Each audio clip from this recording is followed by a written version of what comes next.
తెలుగు రాష్ట్రాల్లో అతిపెద్ద lift manufacturer lifts ట్రై.com dealership కూడా ఇవ్వబడును.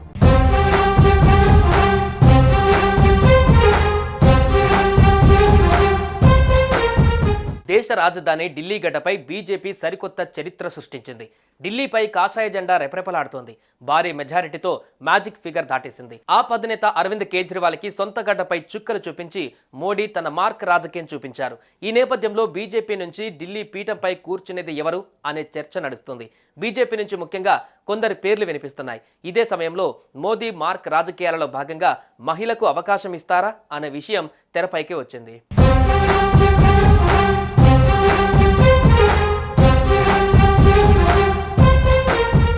ఢిల్లీ ఎన్నికలలో బీజేపీకి ఆప్ గట్టి పోటీనే ఇచ్చింది. కాంగ్రెస్ మాత్రం కాషాయ పార్టీ గాలికి తన హస్తాన్ని ఎక్కడా అడ్డు పెట్టలేకపోయింది. హస్తం పార్టీకి ఓటర్లు వరుసగా 4వసారి హ్యాండ్ ఇచ్చారు. గత 2 అసెంబ్లీ ఎన్నికలలో గుండు సున్నా తెచ్చుకున్న కాంగ్రెస్ పార్టీ ఈసారి కూడా ఒక్క సీటులో కూడా నిలవలేదు.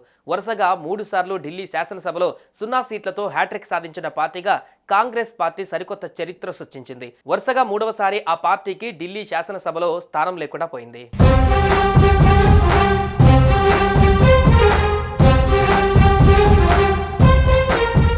మొత్తంగా మొన్నటి సార్వత్రిక ఎన్నికలలో 99 స్థానాలు గెలిచి కేంద్రంలో తామే అధికారంలోకి వచ్చామన్నటువంటి అపోహతో ఉన్నటువంటి కాంగ్రెస్ పార్టీకి కర్రు కాల్చి వాత పెట్టారు.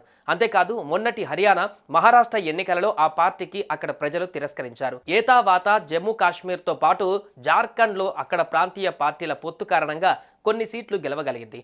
మొత్తంగా ఢిల్లీ ఎన్నికల్లో సత్తా చాటాలన్న కాంగ్రెస్ ఆశలు అడియాశలయ్యాయి. అక్కడ కాంగ్రెస్ పార్టీ ఇచ్చిన హామీలను ఓటర్లు నమ్మలేదనే విషయం ప్రూవ్ అయింది.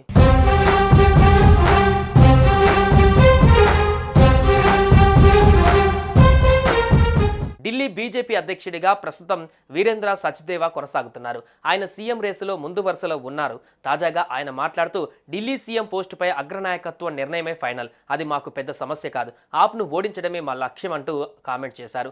మరోవైపు మహిళా సీఎం ఉంటారనే వాదన అనూహ్యంగా తెర మీదకు రావడంతో కొత్త సమీకరణాలపైన చర్చ జరుగుతోంది. 1993లో ఢిల్లీలో బీజేపీ అధికారంలోకి వచ్చిన సమయంలో సుష్మా స్వరాజ్ కేంద్ర మంత్రిగా రాజీనామా చేసి ఢిల్లీ సీఎంగా బాధ్యతలు చేపట్టారు. మరోసారి మహిళకే సీఎం పగ్గాలు ఇవ్వాలని నిర్ణయిస్తే రేసులో స్మృతి ఇరానీ, మీనాక్షి లేఖి, బన్సూరి స్వరాజ్ పేర్లను బీజేపీ అధిష్టానం పరిశీలించే అవకాశం ఉంది. అదేవిధంగా ఎన్నికల ప్రచారంలోనూ మహిళా ఓటర్లే లక్ష్యంగా హామీలు గుప్పించిన విషయం తెలిసిందే.